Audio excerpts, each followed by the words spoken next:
بسم اللہ والصلاة والسلام علی رسول اللہ اما بعد۔ یہ صفحہ نمبر 288 اور 290، آیت نمبر ہے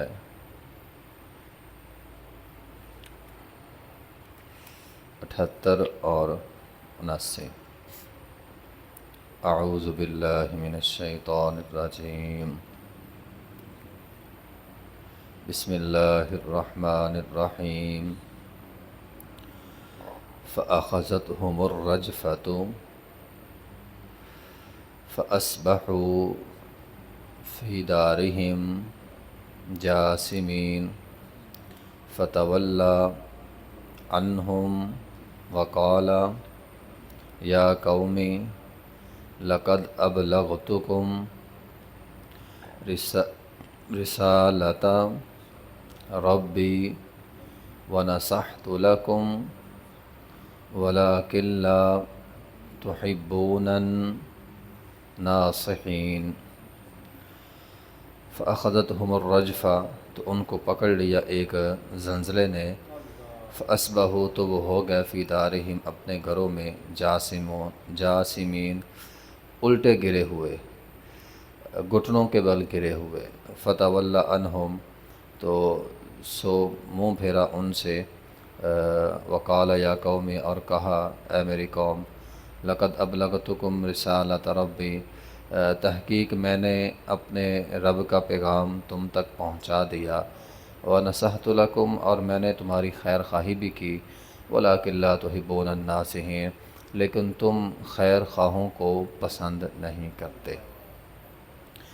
بات ہو رہی تھی کہ انہوں نے اونٹ جو تھا اس کو زخمی کر دیا، وہ اونٹنی پہاڑ کے اندر چلے گی، تب جو ہے وہ اللہ تعالیٰ نے ان پر عذاب بھیجا۔ بات یہ ہے کہ صالح علیہ السلام نے اپنی قوم کو 3 دن کی مہلت دی۔ قرآن کے اندر ہے فقال تمتعوا فی دارکم ثلاثۃ ایام، اور یہ بات کہہ کر وہ چلے گئے کہ 3 دنوں کے اندر تم پر عذاب آ جائے گا، خوشیاں منا لو جتنی منانی ہے۔ پھر ان پر عذاب آیا، اتنا سخت عذاب آیا کہ حدیث کے الفاظ ہیں کہ وہ سارے کے سارے ہلاک ہو گئے۔ نبی علیہ السلام نے فرمایا قوم سمود ساری تباہ ہو گئی، سوائے ایک بندے کے جو ان دنوں میں حرم میں تھا۔ جیسے ہی وہ حرم سے نکلا اس پر بھی عذاب آ گیا، وہ طائف کے راستے میں تھا، اس پر عذاب آیا۔ عمر بن خطاب رضی اللہ عنہ کے بارے میں آتا ہے جب وہ طائف کی طرف جاتے تھے تو اس بندے کی، ریال نامی بندے کی قبر پر پتھر مارا کرتے تھے اور کہا کرتے تھے یہ قوم سمود میں سے ہے۔ تو بہرحال فأخذتهم الرجفہ، رجفہ زلزلے کو کہتے ہیں، تو ان پر زلزلہ آیا، اور زلزلے کے اندر شدت اتنی تھی کہ چیخ تھی۔ قرآن کے اندر چیخ کے الفاظ بھی ہیں، وَأَخَذَ الَّذِينَ ظَلَمُوا الصَّيْحَةُ۔ تو اصل میں ہوتا یہ ہے کہ جب زلزلہ آتا ہے، زلزلے کے اندر گونج ہوتی ہے۔ عموماً ہمارے علاقے میں جب زلزلہ آئے تو گونج ہوتی ہے، لیکن وہاں زلزلے کے اندر ایک چیخ تھی، ٹھیک ہے، تو اس چیخ نے ان کو تباہ کر دیا۔ تو ممکن ہے کہ پہلے زلزلہ آیا، ان کے 2 مکان تھے نا، ایک عام علاقے کے اندر مکان تھے، بڑے بڑے محلات، قصور تھے، تو زلزلہ آیا، سارے محل گر گئے، ان کا سارا سرمایہ ڈوب گیا۔ پھر وہ ساتھ ہی جو ان کے مکان تھے پہاڑوں کے اندر، وہاں پہ بھاگے تو وہاں پہ چیخ۔ پہاڑوں کے اندر مکان تو انہوں نے اس غرض سے بنائے تھے کہ سیلاب آئے گا، ایک قوم کو اللہ تعالیٰ نے ہم سے پہلے سیلاب سے تباہ کیا، تو پہاڑ کو سیلاب سے کوئی فرق نہیں پڑتا۔ دوسرا، اللہ تعالیٰ نے قوم عاد کو ہواؤں کے ساتھ تباہ کیا، انہوں نے کہا پہاڑ کو ہواؤں سے کوئی فرق نہیں پڑتا، تو ہم نے پہاڑوں کے اندر گھر بنائے، ہمارے گھر تباہ نہیں ہو سکتے، تو اللہ تعالیٰ نے وہاں پہ چیخ بھیجی۔ حدیث کے اندر آتا ہے کہ اس چیخ سے ایسے ہی تھے جیسے ان کے جسم پھٹ گئے۔ فَأَصْبَحُوا فِي دَارِهِمْ جَاثِمِينَ، جاسم کہتے ہیں اپنے گھٹنوں کے بل جو ہے وہ نیچے گرنا، ٹھیک ہے، اس انداز میں بندہ گرے کہ بندہ ہلے نہ، گرتے گیا، مرتے گئے، جسم پھٹتے گیا اور تباہ و برباد ہو گئے۔ فَتَوَلَّى عَنْهُمْ، تو جب انہوں نے اونٹنی کی گونچی کاٹی تو صالح علیہ السلام وہاں سے جانے لگے، تو جاتے جاتے ان کو یہ پیغام دیا، وقال یا قوم لقد ابلغتکم رسالۃ ربی، اے میری قوم میں نے تو رسالت پہنچا دی، ونصحت لکم، میں نے تمہاری خیر خواہی بھی کی، لیکن تم ایسی قوم ہو کہ ولاکن لا تحبون الناصحین، تم خیر خواہی کو پسند نہیں کرتے۔ تو ممکن ہے جانے سے پہلے، ہجرت سے پہلے صالح علیہ السلام نے ان سے یہ خطاب کیا۔ خطاب کیا ہے؟ میں نے تمہاری خیر خواہی کی لیکن تم خیر خواہی کو پسند نہیں کرتے۔ آج کے اس معاشرے میں دیکھیں، یہ تو قوم سمود کی بات ہے نا، دنیا کی تیسری قوم جو تباہ ہوئی۔ میں کہتا ہوں آج کے زمانے میں جو بندہ خیر خواہی کرتا ہے لوگوں کے ساتھ، اپنوں کے ساتھ، بھائیوں کے ساتھ، عزیز و اقارب کے ساتھ، اس کو اچھا نہیں سمجھا جاتا۔ جو شاطر ہو، تیز دماغ کا ہو، چاپلوس ہو، باتیں بنانے میں ماہر ہو، اس کی لوگ قدر کرتے ہیں، اس کو لوگ ذہین سمجھتے ہیں۔ آج کے اس معاشرے میں بھی خیر خواہی، جو اصل میں خیر خواہی، ایک ہوتی ہے دکھلاوے کی خیر خواہی، ایک ہے حقیقت میں خیر خواہی۔ تو جو حقیقت میں خیر خواہ اس کو لوگ پسند نہیں کرتے۔ تو یہ بات صالح علیہ السلام نے کہی، وَلَٰكِن لَا تُحِبُّونَ النَّاصِحِينَ، میں تمہارا خیر خواہ ہوں، تم خیر خواہی کو پسند کرنے والے لوگ ہی نہیں ہو، تم تو ظالم لوگ ہو۔ تو آج کے زمانے میں ایسا ہے۔ تو بہرحال صالح علیہ السلام وہاں سے نکلے، فلسطین کے علاقے میں چلے گئے اور وہاں پہ جا کے ان کی وفات ہوئی۔ تو اس سارے واقعے سے جو ہمارے لیے سبق ہے، ایک یہ قوم سمود کا واقعہ پڑھا، ایک پیچھے قوم عاد کا واقعہ پڑھا، بڑا اہم سبق ہے اور قرآن کا یہ مسئلہ ہے۔ دیکھیں، سبق یہ ہے کہ جب اللہ تعالیٰ کسی کو نعمت دیتا ہے اور بندہ اس کی قدر نہیں نہ کرتا، نافرمانی کرتا ہے، نعمتیں چھن جاتی ہیں بندے سے۔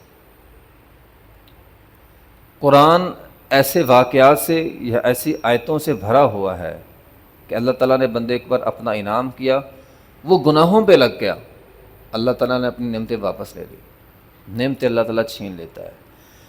اللہ تعالیٰ فرماتے ہیں قرآن میں، وَضَرَبَ اللَّهُ مَثَلًا قَرْيَةً كَانَتْ آمِنَةً مُطْمَئِنَّةً يَأْتِيهَا رِزْقُهَا رَغَدًا مِّن كُلِّ مَكَانٍ، ایک ایسی قوم، ایک ایسی بستی کہ اللہ تعالیٰ فرماتے ہیں ہم نے ہر طرف سے ان کو رزق دیا، ان کے لیے زمین رزق دے رہی ہے، آسمان رزق دے رہی ہے۔ جیسے قوم صالح سمود ہم نے پڑھا، زمین بھی تھی، زراعت بھی تھے، باغات بھی تھے، اوپر سے بھی بارش آ رہی، نیچے سے زمین اگا رہی ہے، ہر طرف سے نعمتیں نعمتیں نعمتیں، نہ قدری کی، اللہ نے تباہ کر دیا۔ تو وہاں پہ اللہ تعالیٰ فرماتے ہیں فَكَفَرَتْ بِأَنْعُمِ اللَّهِ، انہوں نے نعمتوں کی نہ قدری کی، فَأَذَاقَ اللَّهُ لِبَاسَ الْجُوعِ وَالْخَوْفِ، ہم نے بھوک مسلط کر دی۔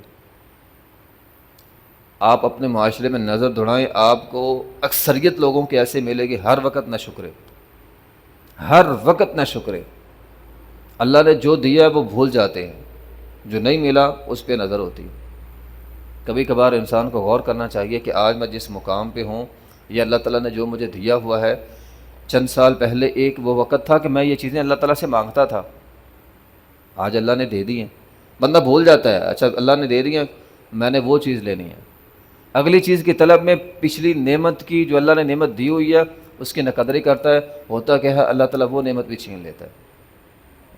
وما اصابکم من مصیبت فبما کسبت ایدیکم، اللہ تعالیٰ فرماتے ہیں تم پر مصیبت آتی ہے اس وقت ہے جب تم اللہ کی نافرمانی کرتے ہو، گناہوں سے نعمتیں چھن جاتی ہیں، نافرمانی سے نعمتیں چھن جاتی ہیں۔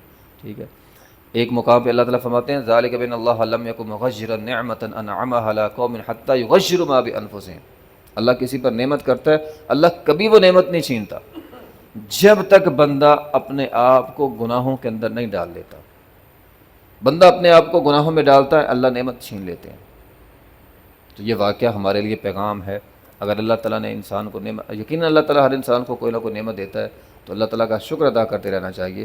نہ شکری ہے یا آپ گناہ پہ لگ جائیں گے، اللہ نعمت چھین لے گا۔ اس کے مقابلے کے اندر استغفار ہوتا ہے، جتنا بندہ زیادہ استغفار کرتا ہے اللہ اتنی زیادہ نعمتیں دیتا ہے۔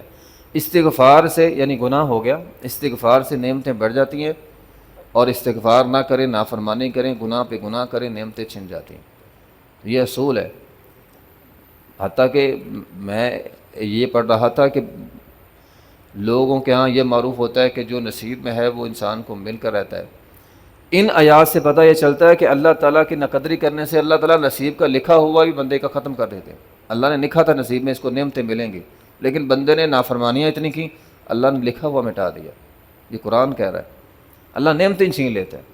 اور استغفار کریں، آپ کے نصیب میں جو لکھا ہے اللہ مزید اس کے اندر برکت ڈال دے گا۔